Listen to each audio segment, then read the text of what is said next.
We have another Hogwarts story today. It's called The Secret Trial of Friendship. At Hogwarts School of Witchcraft and Wizardry, Derry Hodder was enjoying a rare, peaceful afternoon. No Dark Lords, no flying cars, no trolls in the dungeon, just a nice sunny day. Rod Leslie was munching on a chocolate frog, while Emma read yet another heavy book that made Darius' head ache just from looking at it. "Look at this, Derry," Emma said, holding up the book. "It says there's a small hidden dungeon in the Forbidden Forest. Legend has it, inside the dungeon lies a magical jewel called the Heart of Unity. Whoever touches it must prove that they can truly share both sweet times and bitter struggles with their friends, or the jewel will vanish forever."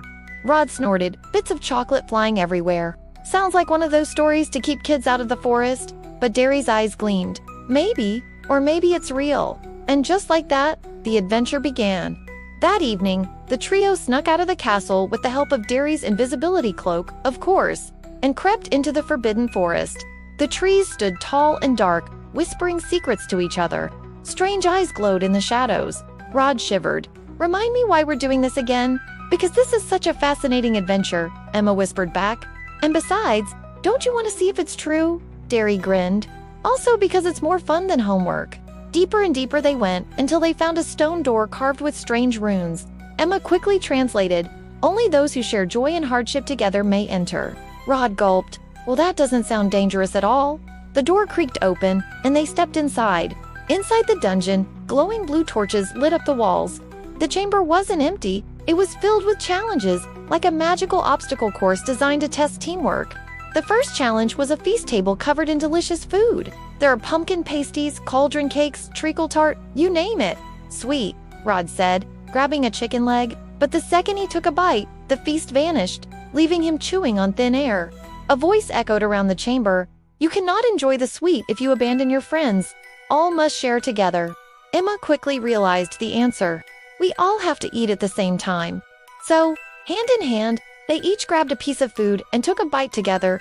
This time, the food stayed real, and the door to the next test opened. Rod licked his lips. "Now that's my kind of teamwork." The second challenge wasn't sweet at all. In fact, it was terrifying. The floor turned into quicksand, sucking Rod down to his knees. "Help!" he shouted, flailing. Derry grabbed his arm, but the quicksand pulled harder. Emma pulled too, but it was clear that if they didn't work together properly, Rod was going under. Emma shouted instructions. "Derry, pull while I cast a floating charm." With both magic and muscle, they yanked Rod free just before the sand swallowed him whole. Panting on solid ground again, Rod wheezed, "Blimey, that was awful."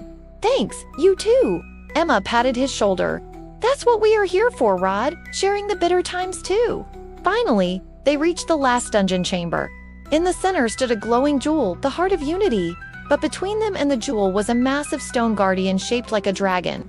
Its eyes blazed red, and it growled, shaking the walls. Of course, Rod groaned. "There's always a dragon." The dragon roared and blasted fire toward them. Derry rolled to the side. Emma threw up a shield spell, and Rod screamed while running in circles. "We can't fight it alone," Emma yelled. "We need to do it together." Derry's mind raced. "Emma, shield us." "Rod, distract it." "I'll aim for the eyes." Rod looked horrified. "Distract it? With what? My charming personality?" But he did it anyway, waving his arms and shouting, "Away over here, you overgrown lizard!" The dragon turned and snarled, blasting fire toward Rod. At the same time, Emma cast the strongest shield she could manage, blocking the flames. Derry seized the moment, aiming his wand. Stupefied, the spell hit the dragon's eye. The creature roared, staggered, and then froze like a statue. The chamber shook. The voice returned, "You have faced both joy and hardship together. The Heart of Unity is yours." The jewel floated into the air, glowing brighter, until it split into 3 smaller stones, one for each of them. Back in Gryffindor Tower, the trio sat by the fire, admiring their glowing stones. Rod grinned. "So, we shared food, nearly got swallowed alive, and almost roasted by a dragon. Not bad for one night." Emma smiled softly, "And we learned something important too. We don't just enjoy the good times together, we stick through the bad times as well." Derry nodded and said, "That's what makes us more than friends. That's what makes us family." Rod groaned. "Blimey, Derry, don't get all sappy."